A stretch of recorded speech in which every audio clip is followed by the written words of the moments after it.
I'm Jeremy Skipper, and I am a senior lecturer in the Department of Experimental Psychology at University College London. The big research question in my lab is how the brain does things out in the real world.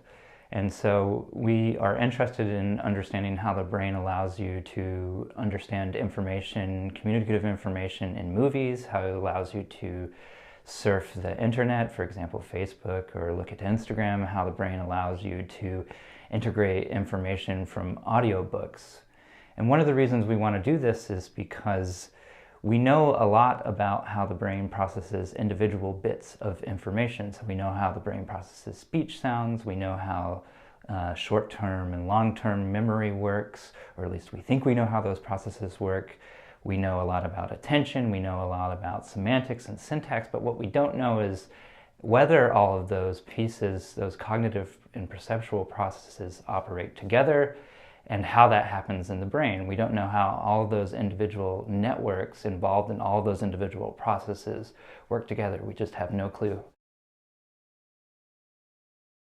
This kind of research is important because as psychologists and cognitive neuroscientists, we've spent a lot of time studying individual processes. So there's a specific focus in my lab on understanding how humans understand communicative information out in the real world.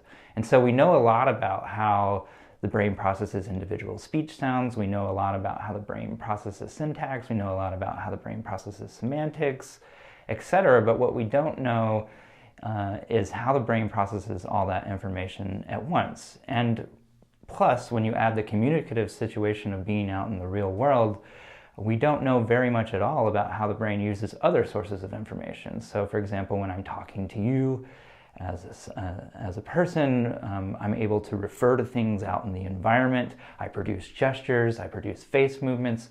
We don't know how the brain extracts information from all of those various different kinds of channels in order to allow us to understand language. So this kind of work is important for putting all those pieces that we've studied individually back together again, so we can understand how the brain does things like communication all at once. And we don't know anything about that right now. We've just never taken the time to observe the brain under these kinds of natural conditions. And it becomes very important when you want to help somebody who has, for example, a hole in their brain, a lesion in their brain, or who has had stroke, and they've lost the ability to communicate.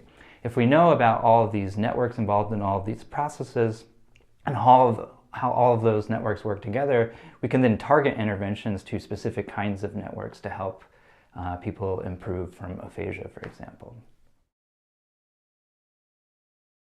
I'd like to answer this question first by stating the following caveat, is that this is all very brand new research. Nobody's ever done anything like this. So what we're trying to do is reconstruct how the brain processes real-world information in sort of the reverse process of the way it's typically been done. So we're using machine learning approaches, data mining approaches, and just generally new data science approaches to try to reverse engineer how the brain processes real world information. So a lot of what we've done has been develop tools that allow us to do that. And we're actually fairly confident that we now have some tools that allow us to, for example, find the networks in your brain that are processing different kinds of information and label those networks as these are attention networks, these are language networks, and this kind of thing. So some of the stuff we found, though, for example, is in communicative situations where you can observe a speaker, a talker, producing face movements and gestures. We figured out how to find the networks that are involved in each of those kinds of nonverbal cues, and we figured out, or at least we think we have, though some people might disagree with this, the mechanisms underlying how the brain extracts information from gestures or face movements in order to help us understand what's trying to be communicative.